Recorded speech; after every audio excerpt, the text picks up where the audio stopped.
Hey everyone, welcome to Little Steps Asia Live. I'm Glenda with Little Steps Asia, your leading digital media for families right across Asia. We are now over 2 years into the pandemic, and with new social distancing measures introduced last month, it's a stressful time for all of us, especially families. And as the latest round of restrictions take their toll, some families are concerned about their kids' education and well-being and are considering leaving the city. For some, that might mean one member of the family stays here in Hong Kong to work while the rest relocate overseas. Well, for others, sending children to boarding school has become a very real consideration. Uncertainty around when restrictions will end and when things can return to somewhat normal. It can be very stressful for families, especially since it's been disrupted for such a long period of time. So making these decisions to relocate or to split up the family are very tough on everyone. And that's why we've invited Casey McGrath. She is a counselor and a therapist here in Hong Kong at the Maple Tree Counselling practice, and she's here to share her wisdom and her advice with us today. But before we get started, just a few quick reminders to those of you that are watching. We do go live every other week. You can see what's coming up on our Facebook page in the events section. Click on the ones that you're interested in, and we'll be sure to send you a reminder so that you don't miss out on topics that you're interested in. As well, we do have a weekly newsletter, and we are in 6 different cities right across Asia, from here in Hong Kong to Singapore, all the way to Kuala Lumpur and beyond. You can get connected with that in our description down below. And as I mentioned earlier, we are live today, which means that we love to interact with you. So please drop your questions in the comment section down below, and we'll make sure that Casey answers them before the hour is up. Back to our topic for today. It's now been more than 2 years since the pandemic began. And as the city battles the 5th wave of COVID-19, many of us are reassessing our future and considering alternative living arrangements, either short or long term. We want to talk about how families can manage these adjustments and debate the pros and the cons of living together or living apart. Our guest today, counselor and therapist, Casey McGrath, is going to walk us through this. She works with adults experiencing anxiety, depression, low self-esteem, and relationship issues. She specializes in helping clients navigate major life transitions and complicated family dynamics. Casey is passionate about healing past traumas and discovering possibilities for change while working collaboratively with clients using a range of evidence-based techniques. And not only all of that, she is the mom of 3, and she's been here in Hong Kong since 2012. Casey, thank you so much for being here today. I know there are a lot of parents that are eagerly waiting to hear what you have to say. Thank you so much. It's a pleasure to be here. A great topic. So we are going to break our topic into 3 sections today for those of you that are watching. The first one will be pros and cons of family living together and apart. Next, we'll get into helping kids with separation. And finally, good communication when we are apart from our family members. So let's jump right into it. How can we best discuss the pros and the cons of family staying together or living apart? Well, it's always good to stop and take stock of everything that's going on and write down what you see as the pros and the cons. But unfortunately, when you're faced with tough decisions, a lot of times you look at your pros and your cons and neither option looks really great. So then we have to dig a little bit deeper and really stop and think about what are our values as a family? What is most important to us? We can have a lot of cons, but they're not weighted as heavily as the pros. So we're going to take a decision anyway. So another way sometimes I think about it is picture yourself standing at a fork in the road, and there's 2 different lives that are going to go down each path. Which one brings you towards the life that you want to live more? And when you look at those cons, are they fear-based? Not as in actual safety-based fears, but are they more, worrying about what other people think, worrying about the adjustment, how hard something will be? So I like people to try to frame it positively and really think about their values and how they want to live their life going forward. So discussing which family values are most important, that can really help us come to a decision on this then. Yes, absolutely. I think it can help, frame your decision and also frame the way that you discuss it as a family. Talk about things like, do you want to invest in your relationships with your family who is abroad? Do you want to find a community of like-minded people? Is this important for your education? Is it important for your career goals? That kind of stuff that is more, what do I want my life to look like going forward? Right. Okay. And should we approach topics such as when the family might be able to live together again, or do timelines set up for disappointment? I think it's important to have some kind of timeline. We don't want to give at least a timeline for when you're going to discuss it and revisit it. So you might say something like, every 6 months, we're going to have a really serious conversation about whether this arrangement is working for us and how we can change it. Or, explain like, we're going to do this only until travel opens up, and then we're going to find another situation, so that families sort of understand just to reduce some of the uncertainty around, when am I going to see my parents again? When are we all going to be together again as a family? You may not be able to give them an exact answer, but at least give them some kind of framework for how you will decide and talk about it and when it might come to an end. Right. I would think that would give, because of course our kids are going to be experiencing this anxiety as we parents are too, right? In making these very big decisions. So keeping that conversation open with them then is encouraged, and letting them know that, hey, we're going to rediscuss this in 6 months from now and see how we're all doing. Yes, exactly, because it's the uncertainty that's really can be scary for children. And so any way that you can kind of give them something to know that you're thinking about their needs, and that there's going to be an end point where at least we're going to get to reevaluate this, and this won't be forever, that, and that their input matters. All of that kind of stuff is very important. So don't promise 6 months or a year if it's not going to be that way, but find some way to say that we're going to really think about it and talk about it as we go along every step of the way. Okay. And how can we help children understand that moving to another country might be the best option for them right now? Because, for a lot of kids that have grown up, especially here in Hong Kong, this is their home, right? So to make that decision can be scary. Absolutely. I think it's important to frame it in positive ways. And again, this is where having that values-based decision, where you go back to that point of, we're doing this for your education. We're doing this because we want you to have this experience. And this is where we see our family ending up. And, maybe not to say something like, we're afraid the government's going to take you from us and we're going to be you're going to be sent to a detention center. Don't bring that up with the kids, but try to find a way that makes it sound more aspirational and something that you can always come back to, even when some of the circumstances do change. Your values will still be there. And so those reasons will still hold true no matter what's going on, even after the end of the fifth wave. Try not to make it seem too reactionary. Right. Which I think, a lot of families right now are struggling with, right? Like everything's changing day to day. And I think it's just taking a breath and a step back and reassessing everything, right? Yes, absolutely. Exactly. What are some strategies to help children cope with big changes to their life?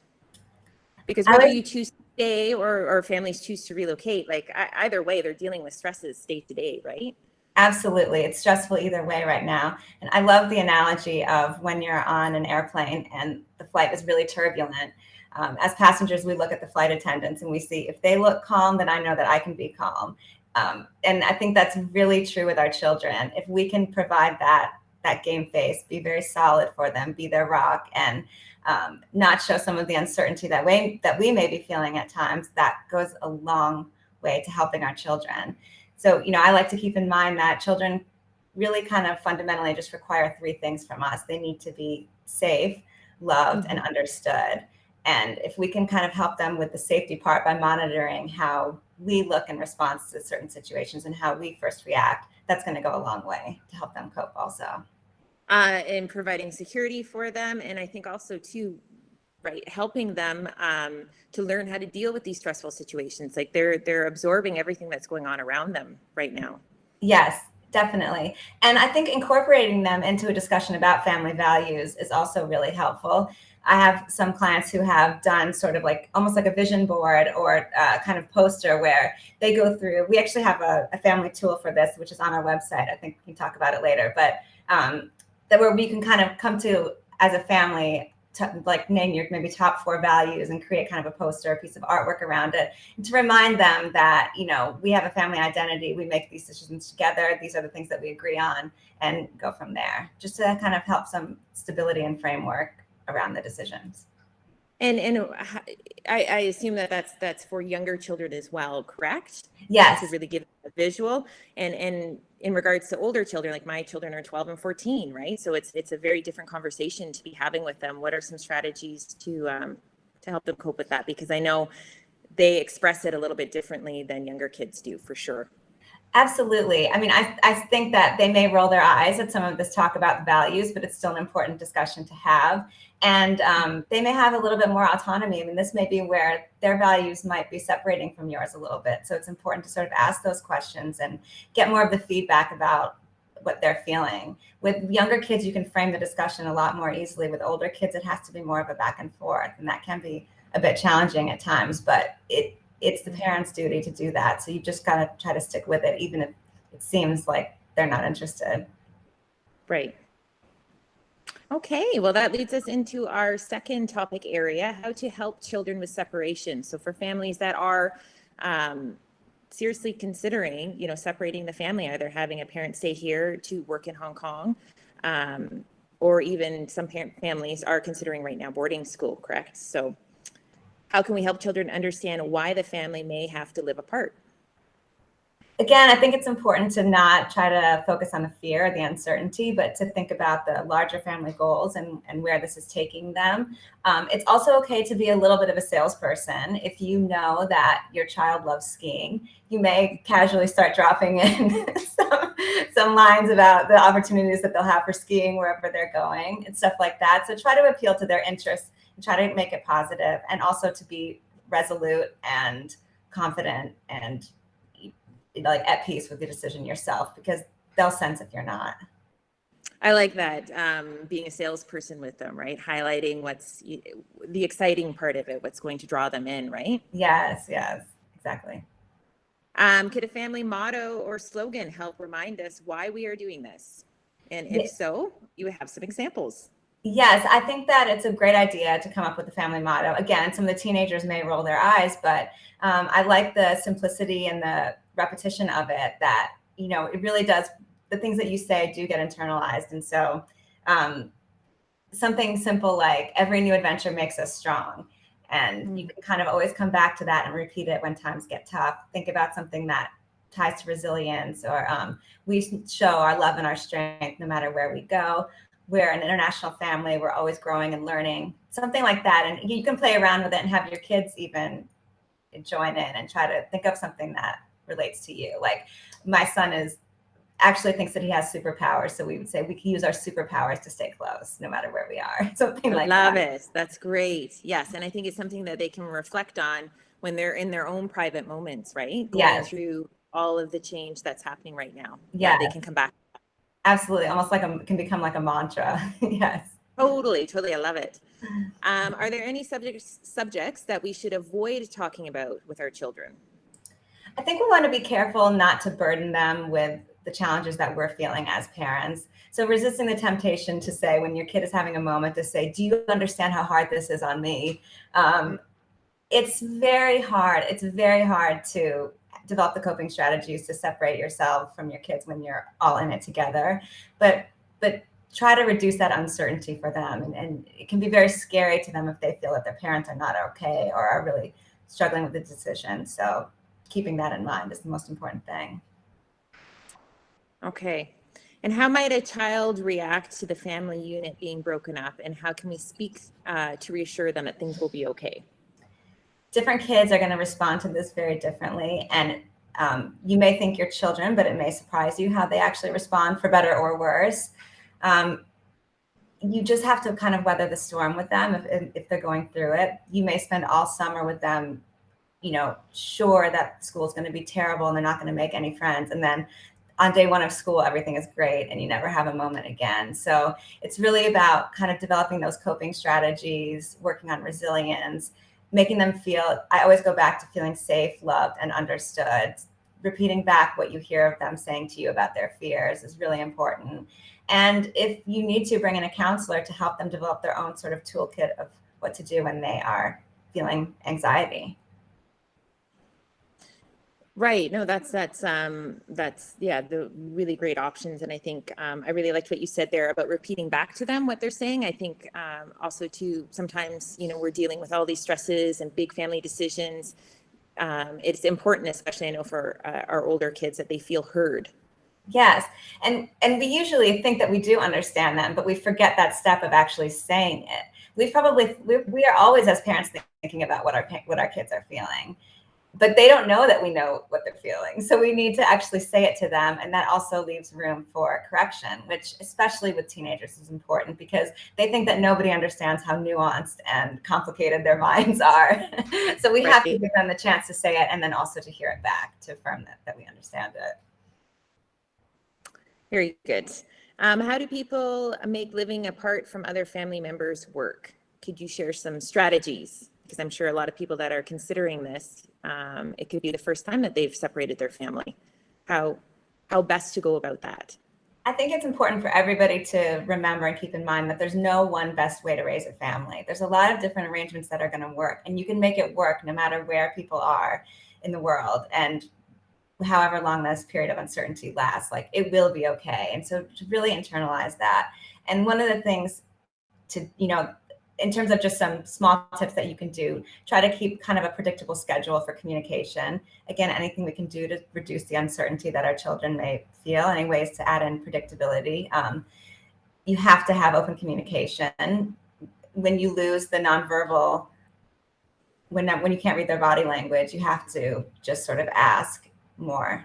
How are you feeling? How is this going so far for you? Stuff that you may not be used to, you have to dive in more. Try to create a sense of community for your child wherever they are. If they're with extended family, that's great. If they're not, try to find that with friends or through shared hobbies. And also by focusing on self-care for the parents, that's really important. You are a much better parent when you've taken that little bit of time for yourself. It's true, your patience, your communication will all flow much easier. And you have more to give for your kids, right? To be that sounding board, to be that cheerleader, and you can do it, and we're okay, and all of that, right? Absolutely. The patience is very impacted. Your level of patience is often a reflection of how well you're taking care of yourself. So I agree with that 100%. Yes. Yeah. Okay, so we'll head into our third topic area, good communication when apart, which will be key for a lot of families that are making these tough decisions, right, to relocate. How can parents structure their communication with the children while separated? Is a set schedule or a flexible approach better?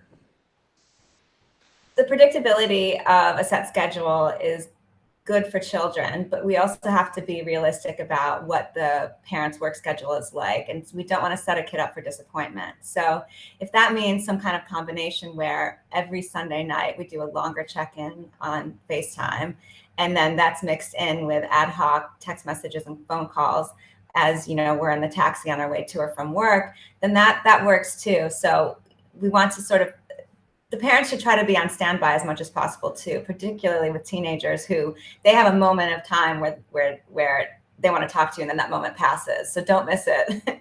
But also don't feel bad. Don't feel bad if you do sometimes have to change the schedule. I mean predictability over the long term. So I like the idea of, to me, what sounds kind of realistic is, one always scheduled non-negotiable time over the weekend where we always catch up, maybe a Sunday night, and then try to fill in the rest of the week in a way that feels good, and we'll find our flow with that. Oh, that's a great idea. It gives the family some structure, right? Something to look forward to. And then on top of that, that's not the only time that the child has access to the other parent. Exactly. Just a reminder for everyone that's watching right now, if you have questions for Casey, please put them in the comments section down below. We'd love to hear from you. And I know this is a very relevant topic for many families in Hong Kong right now. So please get those questions out there. We'd love to pass them on. So just continuing on, what are some areas for the non-local parents to be the main point of contact for? So for example, school, friendships, sports, shared hobbies, to keep that connection going with the whole family. Yes, this is another communication tactic that I love, which is for one parent to become the subject matter expert on a certain area of the kid's life. Whether you have a shared hobby over tennis, then you can talk about what's going on in the pro circuit. You can talk about your child's own tennis lessons. And that provides that kind of no pressure, quick check-in that may lead to a deeper discussion. But sometimes we feel a little bit apprehensive to go into a phone call when we feel like we're going to have to talk about ourselves. So just having that something that we talk about, it could even be celebrity gossip. It could be shared music, something that when you see an article or something happens, you think of that person and you check in with them. It could be that you're the person who always helps with the math homework or deals with, how are we going to talk to the teachers about a certain issue, just carving out your area. And also keeping in mind that as your children become adolescents, these subjects may change, and then you may be met with resistance sometimes, but just to try to push through and still be there no matter what. And, it's the parent's job to kind of find those points of connection, really. Right, to keep them intertwined and in that web, that family dynamic, right? If you have that set out, I like that, because that really creates a clear structure that everyone can participate in. Yeah, and hopefully makes it easy and fun too, that we don't lose sight of the things that we enjoy and that we enjoy together. Right. Okay, and it looks like we have a question from Anali. How important is it for families to have group counseling to help them with these strategies? That's a good question. So if she means family counseling, I think there's little downside to family counseling. And I think where anytime there's people are feeling uncertain about their roles and how to sort of manage the communication, and they may have really different ideas going into it, or if there's been resistance between any of the parents and the children, I think it's a great idea to get everybody in a room to talk about it in a safe space and really develop a plan for the family going forward. That's excellent. Group therapy can also, which is more with peers, for example, teenagers who are heading to boarding school, or single parents, for them to join with like-minded people and to provide support for each other is also immensely useful, to share tips and empathize with each other. So both options. Very good. Okay, what is the best way for the parents to communicate about the children? Should it be daily phone calls? I guess between the parents for it's such a big deal for one parent to be out of the children's lives. How do you keep that communication going on a regular basis? That's a good question. And it depends in part on the relationship between the parents. If when you talk to your partner, other stuff starts getting in the way, then it may be best to switch communication of the children to email, where you have that little bit of a pause between your reaction and your response, and you can keep it more focused so that other things don't get in the way. If you can talk every day and that goes well, then obviously that's ideal, but there are other things to look at if that's not practical or useful due to either the relationship or work schedules and time zones. It may be possible to just switch that over to email if you need to. That's a really good tip, because I know within our family, my husband is a pilot, so we've dealt with the comings and goings of that. And sometimes, when we're communicating, one of us is in a bad mood. So it's, we've sort of learned that maybe it's best to switch over to text messaging, to keep those lines of communication open, but just to, find a different route versus the face-to-face chat. Absolutely, because sometimes the stuff with the kids can get heavy and you may not be exactly on the same page with how to deal with it. So if you can have it in writing and take a little moment to think and reflect on it and go from there, and not let your own relationship get in the way, it can be really useful. Very good. Okay, so I think that's in line with, avoid those miscommunications and misunderstandings. Do you have any other tips for that? Just again, think about what changes when you lose some of the visual cues that you're used to relying on with children and teenagers. We think that we pick up so much from looking at them. So if we don't see their full bodies, we have to compensate with being extroverbal and finding new ways to check in and see. And, you can make games out of it and still be silly and have fun with it. But at the end of the day, if there's any miscommunications, you're going to have to solve them verbally. So keep that in mind. And on the other hand, yes, but on the other hand, don't guilt yourself if you miss a conversation, or if you have one bad conversation where you're a little bit grumpy, and it's okay. You can make up for it the next time too. So forgive yourself. Okay, good advice as well. How can we encourage the child or children to practice good communication skills when they are not living with one of the parents? This is hard because there may be times where the custodial parent is exhausted and doesn't feel like overcompensating on FaceTime when the child's playing and doesn't feel like paying attention to. But you have to, for the good of the family, put it into your schedule and kind of stick to it. Dig deep, reconnect to those values that you have, and understand that it's good for your child to have that point of contact, even if they're having a moment where they don't want to be on FaceTime at that time. So this also goes back to ensuring that you're getting the right amount of self-care where you can support this kind of in these times, and be generous and patient, and know that it's for the good of the whole family for your child to have a good relationship with both parents. Right. We do have a couple more questions that have come in. The one here is from Mac Ling. How do you balance screen time with 2-year-olds with the need for connection? Yes, that's an important question. And that's something that everybody's facing with homeschooling too. Prioritize family interaction over any other kind of screen time. So if with a 2-year-old, they're not going to have the attention span to stay on for longer than 30 minutes a day. And if that means that they don't watch Peppa Pig, or if that's the only screen time they have in a day, I think prioritize when it's a live person over something that's pre-programmed. Right. Yeah. Okay, and another one from Mackling. For the parent that's without the kids, what can we do to maintain connection with a 1-year-old? That it is very hard. It's very hard at that age, but for better or worse, being there in the background, suffering through those conversations where you feel like you're talking at a kid and they're not really talking back to you, it will slowly change over time, and those memories will be imprinted, and they won't know any different. The relationship can really progress from those times. So you just have to play along with FaceTime as long as you can. Watch for when the attention's starting to go, or when it's becoming something that's making the kid more irritable. But just think persistence and consistency over the long term. Great advice. We have another one from Anali. How can parents equip themselves with positive narrative styles? Many people struggle with this at the best of times. So this is when it comes to communicating with the kids. Yes, you have to carve out the time to do this. It has to be very intentional. On our Maple Tree Counselling website, we actually have, if you go to the homepage, you'll see a pop-up with the values activity. And I really encourage you to do that. It'll take you through all the sort of the areas that you could think of.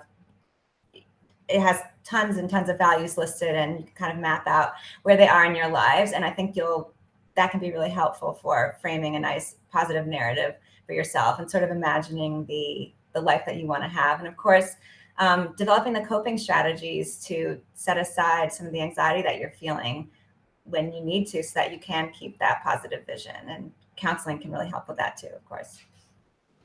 Right. And sometimes it can be really needed and helpful just to have somebody else to give a different perspective and to give you different coping tools, and to really connect with the whole family in that regard. Yes. Which leads me to I know you've touched on this a little bit already, but how can therapy help families who are considering living apart or are already at that stage? So some of the reasons why people are hesitant to make a move, or they feel sort of stuck, are these fears of change, or fears of adjustment. And a lot of it comes down to anxiety, and counseling can really help you get the tools to reduce some of the anxiety that you're feeling around these major life decisions, so that you can have a more clear vision of what you actually want for your family. Also, coping strategies for parents during these difficult times are so essential.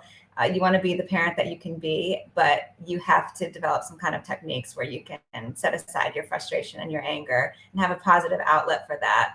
So that's also really important. Very important. Self-care, right? Okay. Yeah. Are there any instances where we might consider ending living apart and reuniting as a family? This should definitely be discussed. Not necessarily with a firm deadline of when it's going to end, but we need to know what our end goal is. Is this something that we're doing until we feel that travel restrictions are lifted in Hong Kong? Or is it until a better job opportunity comes along? Or is it because we want you to be educated abroad because we want you to connect to your British identity or whatever it is? So we need to sort of know what the end goal is, and then when that might happen, when the being reunited will happen in terms of that goal. Right. And I think for a lot of families going through this right now, it's really making it clear what you want, and when you're going to have these conversations, the benchmarks that are, every, 6 months, a year, and with the long-term goals, and having that all sorted out. Because I think when you just look at it head on, should we leave? Should we stay? There's all of this. We really have to get rid of the noise and kind of focus it, take it down to long-term goals, really. Definitely. And you may not have the timeline right now, but you need to put in a framework for the communication around it, so that time doesn't just go by and you haven't talked about it and the kids are totally unclear and nobody really knows what's going on. You have to schedule times where you're going to really check in about it and set up a framework for communicating and deciding in the future. Wonderful.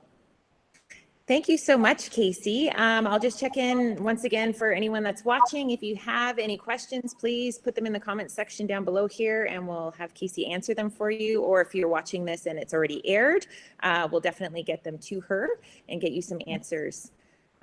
Yes, thank you so much. I mean, all of that has been really great information. I know that there will be a lot of parents that are going to find a lot of benefit from the tips and strategies that you shared today. Good. Yes, I hope so. Is there anything else that you'd like to add that maybe I didn't touch on, or? No, I think, I think we've covered a lot. I think, my heart goes out to all the families in Hong Kong right now, because it's not easy on anybody, no matter what age your children are. We are all making decisions about our family that we didn't really expect to have to be making at this time. So be kind to yourself, focus on the self-care, seek help when you need it, and just know that there's not one best thing for your family. There's a lot of different ways that a good, healthy upbringing for kids can look like, and keeping your kids feeling safe, loved, and understood will get you most of the way there. I think that's so important for all of us to hear, is that there isn't one set path, right? That path can move, and it can change, and it can take on a different face, and that's okay. Yes, exactly. Absolutely. Wonderful. Thank you so much. Yep. One more question here that we have from Mackling. Are there any tips on how we can make the goodbye moment easier? Ooh, that's a good one. For when you've actually made that decision and you're parting ways, any tips on saying goodbye to the other parent? I think twice before doing an airport drop-off as a family, because it can be very hectic, and you don't want to be concerned about traffic violations and safety and managing suitcases and where's my ticket and my passport while you're also saying goodbye. So try maybe make that a more special, quiet moment at home, and then go your separate ways. Great advice. Wonderful. Okay, thank you again so much for being here. Thank you. And if you would like, thank you. If you're watching right now and you would like to know more information about Maple Tree Counselling, they share their inspirational mental well-being stories through their Instagram account, and you can follow them at Maple Tree Counselling.